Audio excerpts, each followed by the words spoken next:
አሰላሙ አለይኩም ወራህመቱላሂ ወበረካቱሁ። ሰላም የት ወንድሞች የሌላ ዩቲዩብ ተከታታዮች ካላችሁ መራባቢያችሁ እንዴት ናችሁ? ባላችሁበት ፈጣሪ ጠብቅልን።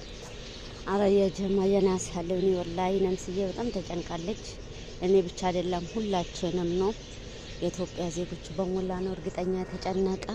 እውነት ፈጣሪ በጥበቡ መልካሙን ያሰማኝ የነ ልውልና የነ ዘላለምን ጉዳይ እውነት ወላሂ ነው ምላችሁ። እውነት ለመናገር እንደው ዛሬ እውነት ለመናገር እኔ ትናንትም ጀምሮ እንቅልፍ አልወሰደኝም። እኔ ልተኛ ስል ልቤ በጣም ነው የምትመታ፣ ፍራቻዬ በጣም ነው የምትመታ። የቀላል አይደለም ውስጥ የምትጨነቀውና ብቻ መልካሙን ሰምተን ደስታቸውን ሰምተን ያ ሐራሚ ማያዙ ደስ ብሎናል። ለሱ ይሄ ቀኑ መምጣቱ በጣም ደስተኛ ሆኛለሁ። ለዚህ ሰው ይገባሃል። ግን አላህ መጨረሻቸው መልካም ያሰማን። እውነት መልካም ነገር የምንሰማ ሰዎች አላህ አድርገን። እውነት የነሱ ሁኔታ መልካም ላይ ደርሶ እነዚህን ሰዎች ይዞ እውነት ፈጣሪ ካል እውነት አላህ መልካም ነገር ያሰማን። ሁላችሁም ሰው የኢትዮጵያ ዜጎች በሞላ ለእውነት የምሞቱት ወንዶች ጀግኖቻችን ነውና ለነሱ ዱአ ማረግ ማናቸውም እንዳይዘገዩ ፈጣሪ እንግዲህ ሀቅ የእሱ ናትና ሀቁ አትጥፋ። መቼም ሀቅ ብትቀጥም አትበጠስም።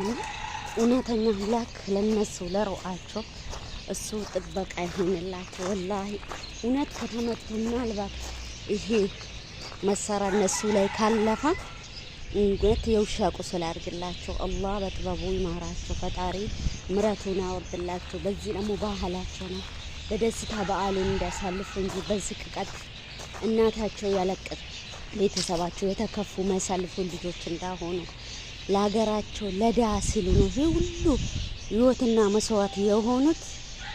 እውነት እኔ እውነት ወላሂ ነው የምላችሁ። እውነት ምን ብዬ ልንገራችሁ? ምንም እንቅልፍ የለኝም። በጣም ነው የተጨነኩ። ጭንቀት እንግዲህ ምንም አይጠቅሙ።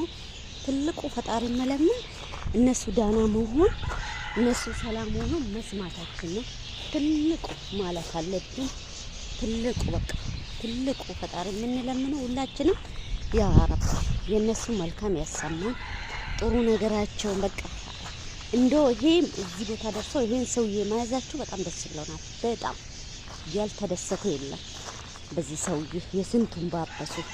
ስለዚህ የነሱ መጨረሻም ሰምተን የምንደሰተው አድርገን መጨረሻቸው ዳና ሆኖ በቃ እኔ እንጃ ዛሬ ማታ ቢለቁ ደስ ባለን እንደው እንዲተኛ ወላሂ ነው የምላችሁ። ምን ልበል እንዴት አድርጌ ሰው ሆኜ